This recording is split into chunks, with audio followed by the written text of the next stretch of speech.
Well, what is going on, YouTube? Welcome back to A Therapeutic Edge. Today we're going to talk about old ZTs and one relatively current ZT. A couple of these are still being made, but we'll get to that in a minute.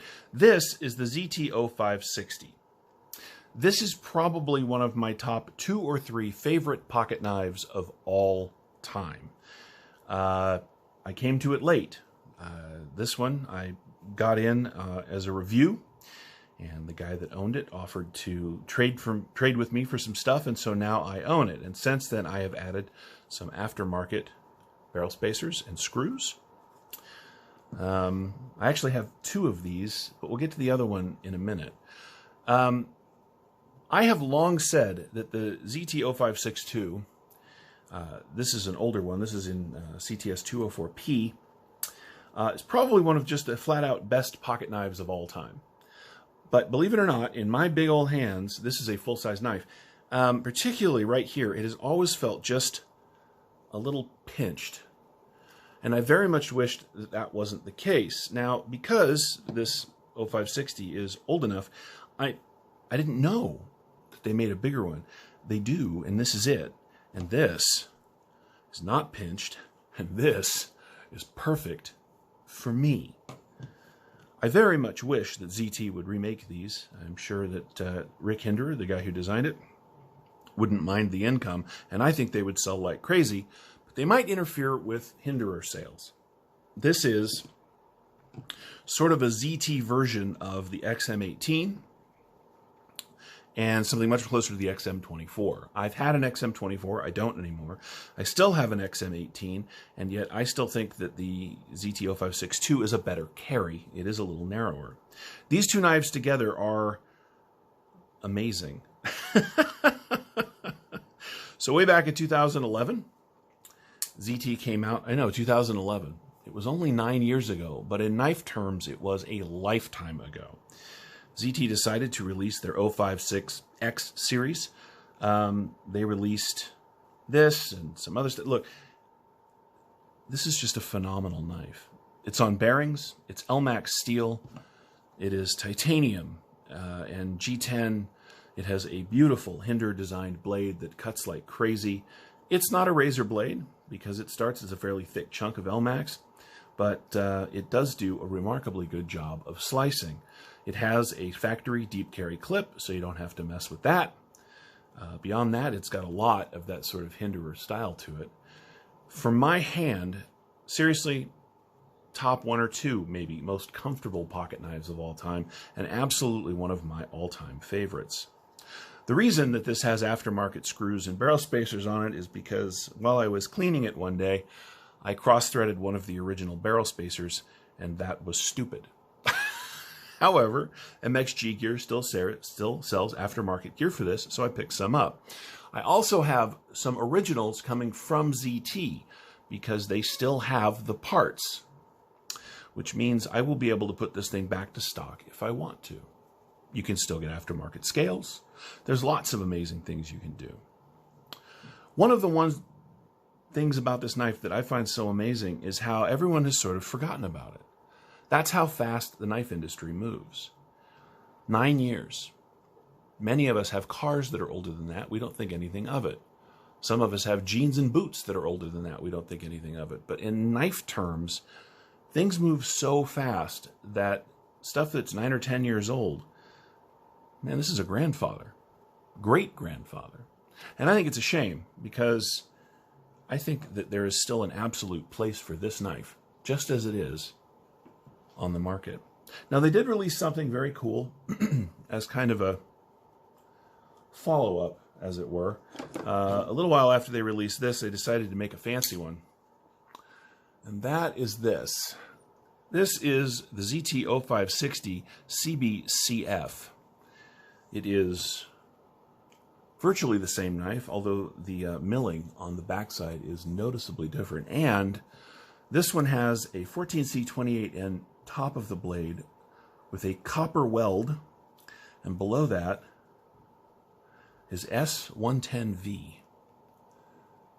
These are much harder to come by. I'm lucky enough that I know somebody who owns one so that I can have one to look at. And here it is. They don't have to make this one again.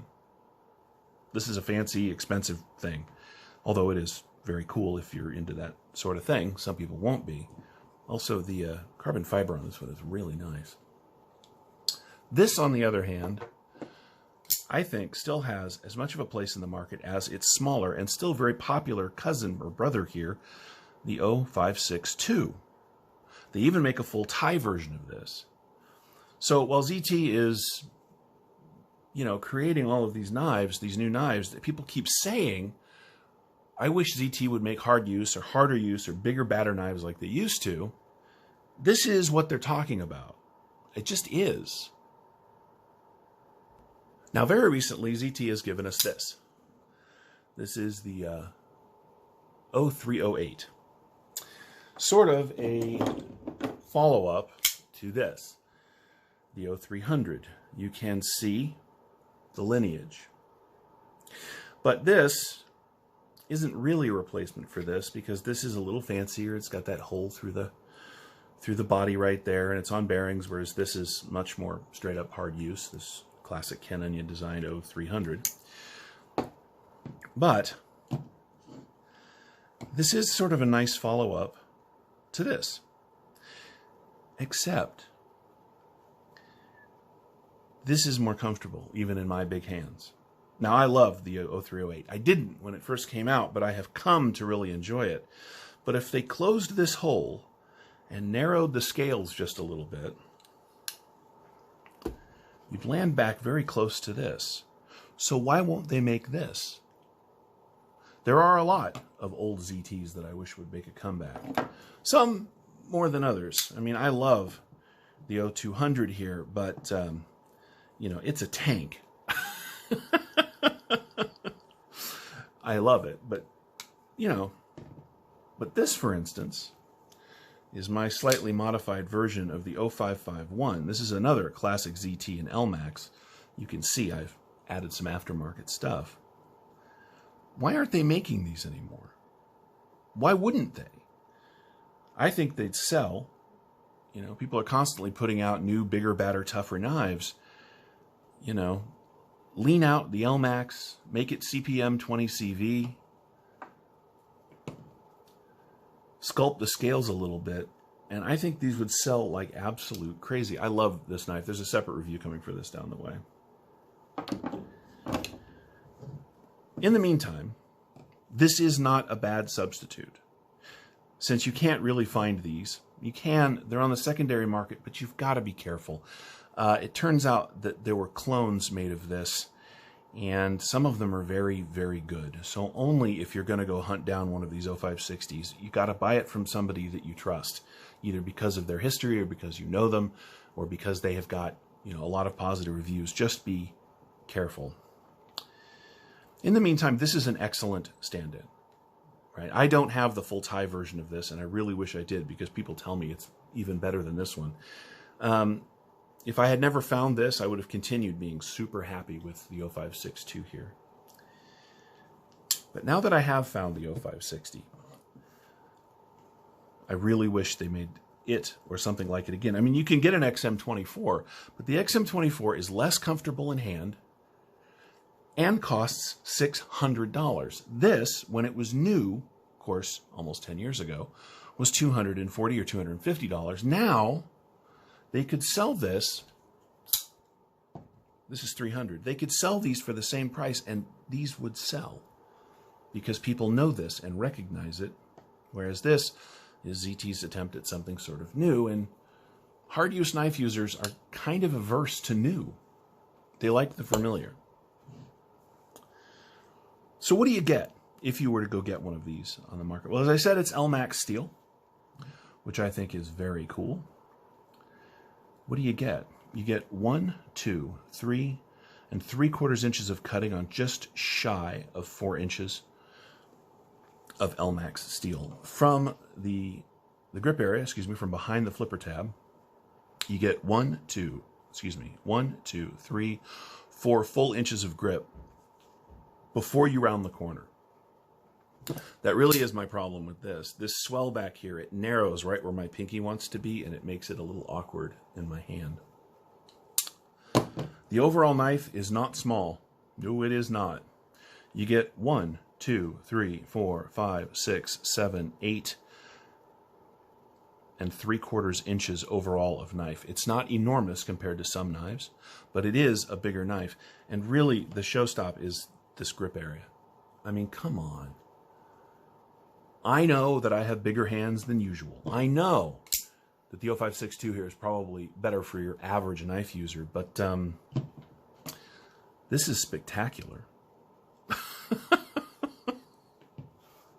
It really is. Now, it's running on bearings, which are not super fancy or anything. You can get aftermarket bearings for it if you wish. I have taken it apart and given it a really thorough cleaning. This is probably one of the most used knives I've ever seen. But once I cleaned it up and gave the bearings a good lubrication, they really work beautifully. And there's no wiggle, no rock, nothing, of course, we'd expect. The aftermarket set of bits is not inexpensive. I don't recommend it, but you don't really need it. And when I get the actual parts back from ZT for free, by the way, if I'd have been patient, I could have just put this thing back to stock and that would have been the end of it. Let's weigh it. I'm curious. In fact, let's weigh it up against the 0562.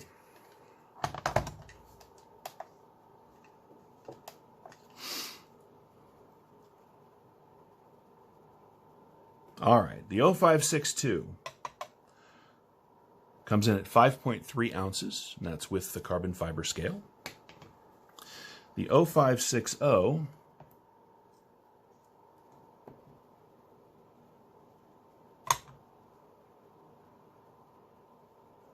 comes in at 5.5 ounces. Hang on just a second. Let me try that one more time.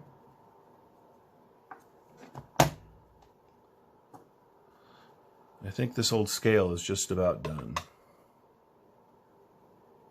5.2. Yeah, I think this scale is just about finished. Let's try that one more time just because it's irritating me. Okay, so that's 5.5. This is 5.9. So little under half an ounce more for that much more knife. It's just really good.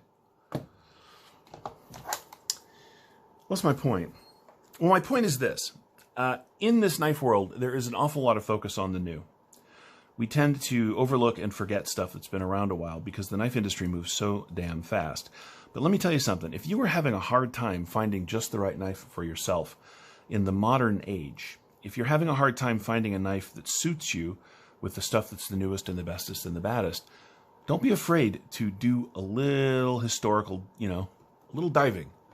You may be surprised at what you find. For me, I have found the ZT 0560, and I am exceptionally happy with that find. Anyway, thank you so much for watching. This has been sort of a rambly talk about the ZT 0560. I hope you've enjoyed a look at it. If you have any questions about this or, any of the knives you've seen on my table, please feel free to ask down in the comments below. If you have any questions about this one in particular, the 0560 CBCF, I'd be happy to answer whatever I can. Otherwise, that's about it for now. Thank you again for watching. I've been a Therapeutic Edge. You've been my amazing audience. We'll see you next time.